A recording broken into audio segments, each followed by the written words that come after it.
नमस्कार, अमर उजाला काव्य कैफे में आपका स्वागत है। दोस्तों 5 बज चुके हैं और हम रोज की तरह हाजिर हो गए हैं एक नए मेहमान के साथ। इसी क्रम में आज आपसे मुखातिब होंगे कवि और आलोचक जितेंद्र श्रीवास्तव। उत्तर शती की हिंदी कविता के परिदृश्य में जिन कवियों को महत्वपूर्ण स्थान प्राप्त है उनमें जितेंद्र श्रीवास्तव एक अनिवार्य उपस्थिति हैं।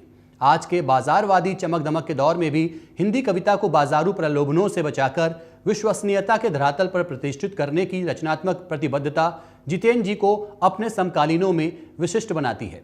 यही कारण है कि जितेंद्र अपनी पीढ़ी के सर्वाधिक पठित, प्रशंसित और पुरस्कृत कवि हैं। जितेंद्र जी, अमर उजाला काव्य कैफे में आपका स्वागत है। शुक्रिया शुक्रिया। जी जी सर, कोरोना काल में कैसे वक्त गुजर रहा है और क्या लिख रहे हैं कुछ नया?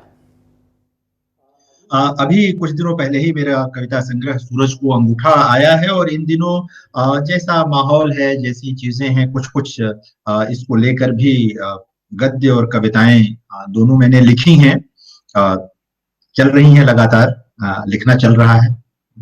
थोड़ा सा प्रकाश डालें अपने शुरुआती जिंदगी के बारे में और किस तरह से आप इस तरफ बढ़े, साहित्य की तरफ। जी जी जी जी जी। जो मित्र जानते हैं वो तो ठीक है, जो लोग नहीं जानते हैं, मैं मूलतः उत्तर प्रदेश के देवरिया जिले का रहने वाला हूँ। वहीं मेरा जन्म हुआ, गांव में मेरी आरंभिक परवरिश हुई। उसके बाद गोरखपुर शहर में मैं पहुंचा, फिर उसके बाद जवाहरलाल नेहरू विश्वविद्यालय में मेरी उच्च शिक्षा हुई और इन दिनों इंदिरा गांधी राष्ट्रीय मुक्त विश्वविद्यालय में मैं अध्यापन करता हूँ, प्रोफेसर हूँ। तो कविता लिखना तो मैंने गांव में ही शुरू कर दिया था जब मैं बहुत छोटा था। बल्कि मेरी पहली कविता तब छपी थी जब मैं कक्षा 8 का विद्यार्थी था। उसके बाद कुछ गैप रहा और 1990 के आसपास मेरी कविताएं लगातार फिर पत्र पत्रिकाओं में छपने लगी। लगभग सभी बड़ी पत्रिकाएं जिनको हिंदी में स्वीकृति प्राप्त है, उन पत्रिकाओं में मेरी कविताएं आने लगी। पाठकों की, आलोचकों की, जो सहृदय समाज था, उनका स्नेह मिलने लगा मुझे और क्रमशः यह बढ़ता रहा। फिर पहला कविता संग्रह आया इन दिनों, हालचाल, जिसे इलाहाबाद की एक प्रतिष्ठित पत्रिका कथ्य रूप ने प्रकाशित किया था। उसके संपादक, उनको मैं याद करना चाहता हूँ, वो स्मृति शेष हैं, श्री अनिल श्रीवास्तव जी। मुझे ही नहीं, उस दौर में उन्होंने निलय उपाध्याय, तमाम लोगों का संग्रह उन्होंने वहां से प्रकाशित किया था और हम सब धीरे धीरे कविता के परिदृश्य पर उपस्थित हुए थे मजबूती के साथ। तो उसके बाद मेरा संग्रह अनभय कथा आया, फिर असुंदर सुंदर नाम का मेरा संग्रह आया भारतीय ज्ञानपीठ से, फिर प्रेम कविताओं का संग्रह आया बिल्कुल तुम्हारी तरह नाम से। फिर मेरे किशोर दिनों के मित्र दिनेश त्रिनेत ने मेरे पहले संग्रह इन दिनों हालचाल को पुनः संपादित करके प्रकाशित किया। उसके बाद फिर कायांतरण नाम का मेरा संग्रह आया, फिर बेटियां नाम से मेरी कविताओं का एक संग्रह आया, जो कि बेटियों से संबंधित कविताओं का एक मुकम्मल संग्रह है और हिंदी में अब तक इस तरह का अकेला संग्रह है, जिसे एक बहुत अच्छे प्रतिबद्ध युवा आलोचक कमलेश वर्मा और सुचिता वर्मा ने संपादित किया है। फिर उजास नाम से मेरा संग्रह आया, जिसमें मेरे 3 आरंभिक संग्रहों को पुनः प्रस्तुत किया गया। और अभी जैसा कि मैंने आपको आरंभ में बताया कि इसी विश्व पुस्तक मेले में मेरा जो नया संग्रह है वो आया सूरज को अंगूठा नाम से। बीच में प्रतिनिधि कविताओं का एक बहुत प्रतिष्ठित श्रृंखला है कवि ने कहा नाम से, किताब घर प्रकाशन की, उसमें भी मेरा संग्रह आया। और मेरी काव्य यात्रा में गांव के बाद गोरखपुर के परिवेश ने बड़ी भूमिका निभाई। उस दौर के मित्रों ने, वहां के लोगों ने, एक तरह से कहें कि गोरखपुर वो शहर था जहां मेरे कवि ने आकार लिया, जहां मैंने कविता का और प्रेम का व्याकरण सीखा, जीवन का व्याकरण सीखा। और उसके बाद जब मैं उच्च शिक्षा के लिए जेएनयू पहुंचा, जवाहरलाल नेहरू विश्वविद्यालय नई दिल्ली आया, तो जाहिर है कि और परिपक्वता मिली मेरे लेखन को, मेरे विचारों को, और वह यात्रा लगातार चल रही है और आज आप सबके समक्ष उपस्थित हूँ और आपसे बात कर रहा हूँ। जी, कहाँ से शुरुआत करना चाहेंगे? कोरोना काल चल रहा है तो मुझे लगता है कि अभी मेरी एक कविता, जी जी, अभी मेरी एक कविता इन दिनों सोशल मीडिया पर बहुत प्रसारित हो रही है, उसके पोस्टर भी बना रहे हैं लोग। कई लोगों ने उसे अपनी आवाज में प्रस्तुत किया है। ताइवान में रहने वाले युवा कवि देवेश पतसरिया ने उसका वीडियो बनाकर भेजा है। बहुत छोटी सी कविता है। इन दिनों घर एकदम केंद्र में आ गया है। आप देखें कि इस समय अगर कोई शब्द बार बार केंद्र में है, सबकी आत्मा में समाया हुआ है, सबकी चेतना में समाया हुआ है, तो या तो वो कोरोना है या घर है। दो ही शब्द हैं। आदमी बार घर की तरफ है। घर ही आपकी कहें कि वही शरण स्थली है जहां पर जीवन है। तो ये कविता है छोटी सी, घर प्रतीक्षा करेगा। और छोटी सी कविता है, सुने। जो नहीं लौटे घर उनकी प्रतीक्षा करेगा, जो नहीं लौटे घर उनकी प्रतीक्षा करेगा। यह सच बार बार झांकेगा पुतलियों में, जो समा गए धरती में, जिन्हें पी लिया पानी ने, जो विलीन हो गए धूप और हवा में। वे लौटेंगे कैसे, कहां से, फिर भी घर उनकी प्रतीक्षा करेगा, फिर भी घर उनकी प्रतीक्षा करेगा। सृष्टि में किसी के पास नहीं घर जैसी स्मृति। घर कुछ नहीं भूलता, लोग भूल जाते हैं घर। घर कुछ नहीं भूलता, लोग भूल जाते हैं घर। तो मुझे लगा कि यह कविता प्रासंगिक है और इसी से आरंभ करना चाहिए आज के काव्य पाठ का। बिल्कुल, बहुत ही साफ तौर और पर देखा जा रहा है कि जी लोग घरों जी की तरफ दौड़ रहे हैं अपने। जी बिल्कुल, सबके केंद्र में घर है। मतलब कहें कि हर आदमी घर पहुंच जाना चाहता है। और हम सब जो अपने अपने घरों में भी हैं, हम जानते हैं कि घर से सुरक्षित कोई जगह नहीं है सृष्टि में। एक और छोटी सी कविता सुनाता हूं मैं। कठिन दिनों में कैसे हमें अपने सपनों को बचा कर रखना चाहिए। अ, हमारी परीक्षा ही कठिन दिनों में होती है। सामान्य दिनों में जब हम जीवन जी रहे होते हैं, तब बहुत सारी चीजें अपने आप हो जाती हैं। छोटी सी कविता है, देखिएगा। सपने, सबसे हसीन सपने। अंधेरे में कुछ नहीं दिखता, न घर न पेड़ न गड्ढे न पत्थर, न बादल न मिट्टी न चिड़िया चुरुंग, हाथ को हाथ भी नहीं सूझता अंधेरे। अंधेरे में कुछ नहीं दिखता, न घर न पेड़ न गड्ढे न पत्थर, न बादल न मिट्टी न चिड़िया चुरुंग, हाथ को हाथ भी नहीं सूझता अंधेरे में। पर कैसा आश्चर्य, दुनिया के सबसे हसीन सपने हमेशा देखे जाते हैं अंधेरे में ही। दुनिया के सबसे हसीन सपने हमेशा देखे जाते हैं अंधेरे में ही। और इस अंधेरे समय में भी हम मनुष्यता के सुंदर सपने देख रहे हैं। हम सब देख रहे हैं, इस उम्मीद में कि ये जो बुरे दिन हैं बीत जाएंगे और अच्छे दिन जरूर आएंगे। अच्छे दिन एक और कविता इसी से संबंधित मैं पढ़ता हूँ। मुझे लगता है कि जरूरी है। आज आज लखनऊ के एक अखबार ने सोशल मीडिया से उठा करके इस कविता को दिया है अपने पन्ने पर। और ये कविता मैंने बहुत पहले लिखी थी, 1992 में ये कविता लिखी थी। लेकिन कैसे कविताएं समय को पार करके दूसरे समय में प्रासंगिक हो जाती हैं। देखें इस कविता को। फिर भी टूटा मौन। दिन बीमार हुए फिर आहट कैसी, आता जाता कौन। दिन बीमार हुए फिर आहट कैसी, आता जाता कौन। टपक रही पीड़ा पांवों की, दर्द का वारा पार नहीं। हैं तो सपने दिल में लेकिन खुशियों की बारात नहीं। हैं तो सपने दिल में लेकिन खुशियों की बारात नहीं। टपक रही पीड़ा पांवों की, दर्द का वारा पार नहीं। दिन बीमार हुए फिर आहट कैसी, आता जाता कौन।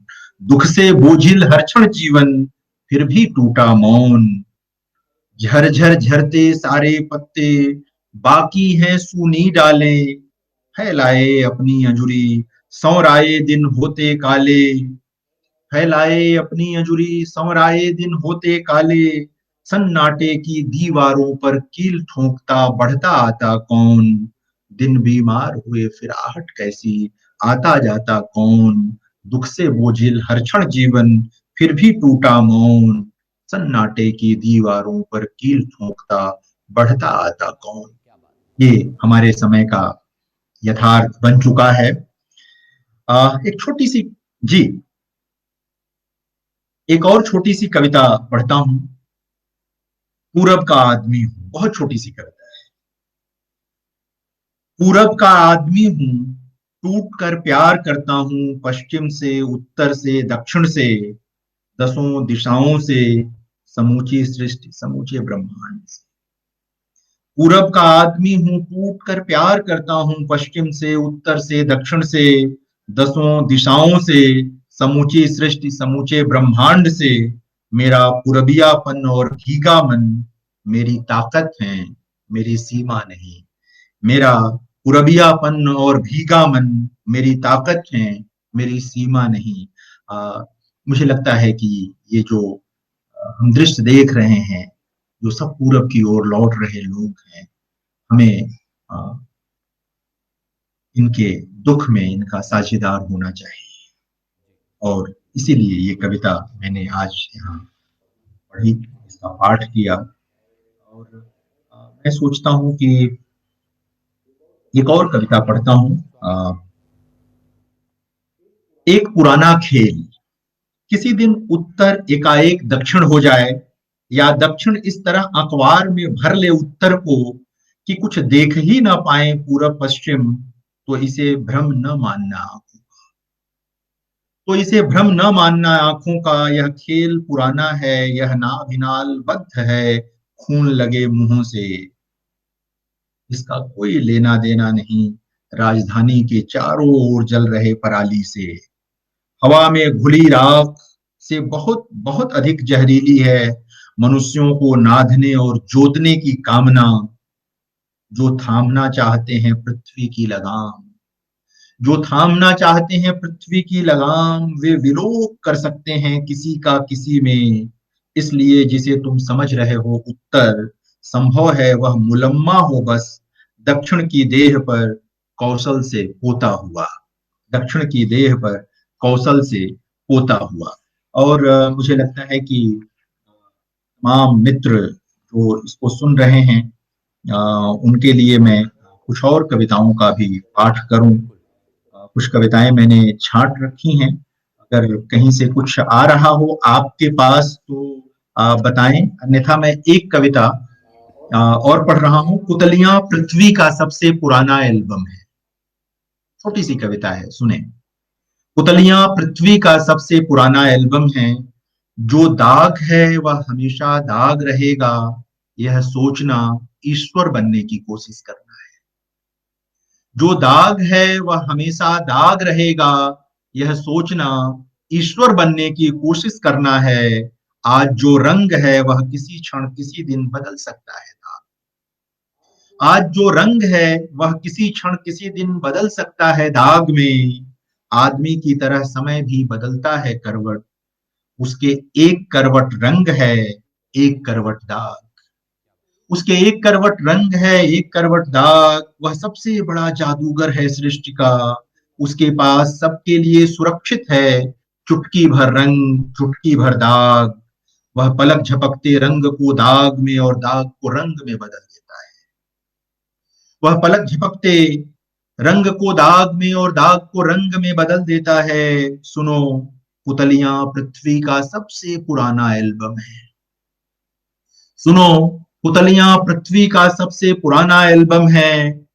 कभी किसी बुजुर्ग की आंखों में झांक कर देखना, वहां कई तस्वीरें होंगी रंग के दाग में और दाग के रंग में बदलने की। भूलना मत, याद रखना बेटियों, समय की तरह जीवन भी सिर्फ एक करवट नहीं सोता। समय की तरह जीवन भी सिर्फ एक करवट नहीं सोता। एक प्रेम कविता सुनाता हूँ। मित्र हैं यहाँ पर ढेर सारे, और कई तरह के लोग इसमें शामिल होंगे। तो एक तो छोटी सी कविता है। आना, कहीं भी जाना अनिवार्यतः होता है कहीं से आना। कहीं भी जाना अनिवार्यतः होता है कहीं से आना। आना ही सत्य है पूरा, जाना तो बस एक प्रक्रिया है फिर आने की। जाना तो बस एक प्रक्रिया है फिर आने के लिए। और एक और छोटी सी कविता सुनाता हूँ जो मुझे लगता है कि इस समय के लिए बहुत प्रासंगिक है, और ये पंक्तियां कंठ में समा सकती हैं। कांप रहा है दिन और धूप भी पियराई है, कांप रहा है दिन और धूप भी पियराई है, न जाने कौन ऋतु आई है, न जाने कौन ऋतु आई है। और अब सुने चुटकी भर में। जी। बहुत आसान है किसी दिन चुपचाप उठकर तुम मेरे होने से बहुत दूर चली जाओ। संभव है जाने से पहले मेरे प्यार को दुलराओ। यह भी संभव है कि चौखट से तुम्हारे पांव टकरा जाएं और गिर पड़े स्मृतियों की गठरी। चौखट के सिरहाने छिटकी बिखरे स्मृतियां, बटोरो न बटोरो चलती जाएंगी वे तुम्हारे तलुओं से सटी लिपटी। तुम्हारी यात्रा में साथ होंगी स्मृतियां, तुम्हारी थकावट तुम्हारी यात्रा में साथ होंगी स्मृतियां, तुम्हारी थकावट बांटती हुई। जहां भी करोगी विश्राम बैठकर, वहीं आसपास तुम्हारे सपनों की धूप में मैं भी मिलूंगा।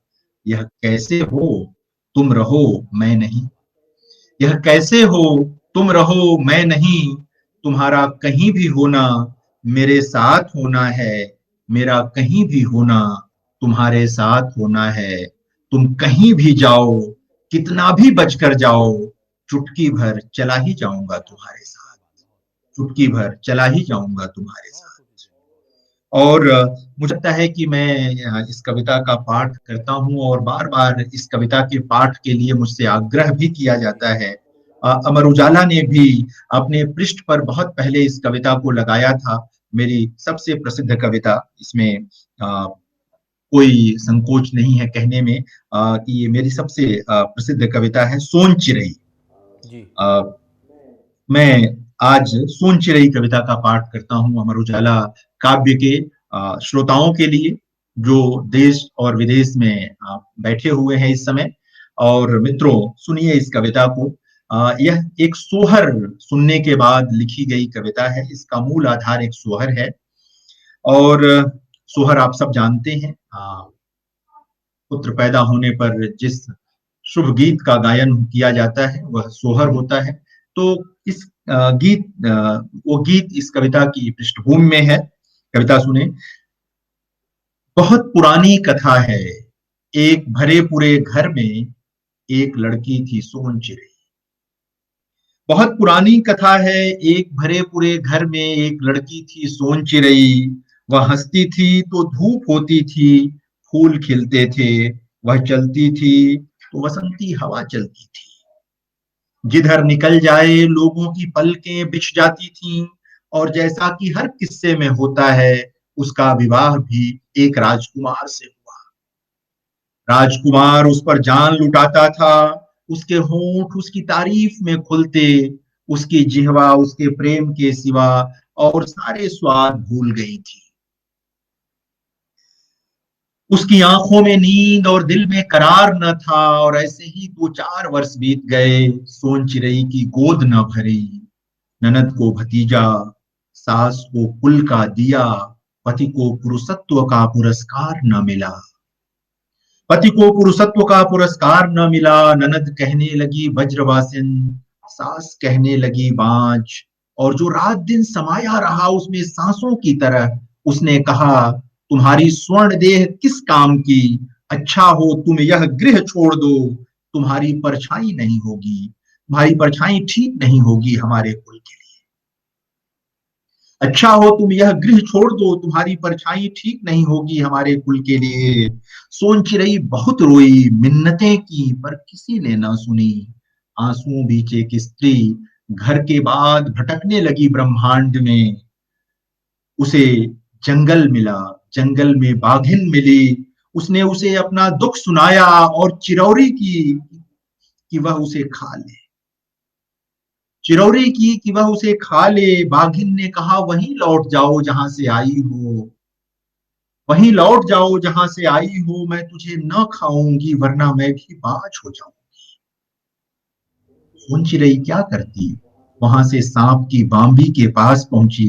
बांबी से नागिन निकली। नागिन ने उसका दुख सुना और कहा, वहीं लौट जाओ जहां से आई हो, जो मैं तुझे काट खाऊंगी तो बाज हो जाऊंगी। क्या बात। जो मैं तुझे काट खाऊंगी तो बाज हो जाऊंगी। सोन चिड़ै बहुत उदास हुई। फिर क्या करती, गिरते पड़ते माँ के दरवाजे पहुंची। माँ ने धधा कर हाल चाल पूछा, कौन सी विपत्ति में दुलारी बिटिया ऐसे घर आई है। कौन सी विपत्ति में दुलारी बिटिया ऐसे घर आई है। बेटी ने अपना दुख सुनाया और चिरौरी की कि थोड़ी सी जगह दे दो माँ रहने के लिए। माँ ने कहा, विवाह के बाद बेटी को नैहर में नहीं रहना चाहिए। क्या बात। माँ ने कहा, विवाह के बाद बेटी को नैहर में नहीं रहना चाहिए। लोग बाग क्या कहेंगे। वहीं लौट जाओ जहां से आई हो, और सुनो बुरा न मानना बेटी, जो तुम्हारी परछाई पड़ेगी तो मेरी बहू बाँझ हो जाएगी। यह कहकर माँ ने अपना दरवाजा बंद कर लिया। अब सोन चिड़ै क्या करे। अब सोन चिड़ै क्या करती, उसने धरती से निवेदन किया, अब तुम्ही शरण दो माँ, दुख सहा नहीं जाता, इन कदमों से चला नहीं जाता। जो लोग पलकों पर लिए चलते थे मुझे, उनके ओसारे में भी जगह न बची मेरे लिए। अब कहाँ जाऊं तुम्हारी गोद के सिवा। अब कहाँ जाऊं तुम्हारी गोद के सिवा। धरती ने कहा, तुम्हारा दुख बड़ा है, लेकिन मैं क्या करूं। जहां से आई हो वहीं लौट जाओ, जो मैं तुमको अपनी गोद में रख लूंगी तो ऊसर हो जाऊंगी। और मित्रों, इसके आगे जो हुआ वह किसी किस्से में नहीं है।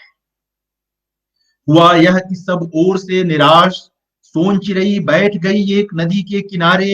एक दिन गुजरा, 2 दिन गुजरा, तीसरे दिन तीसरे पहर एक सजीला युवक प्यास से बेहाल नदी तट पर आ मिला।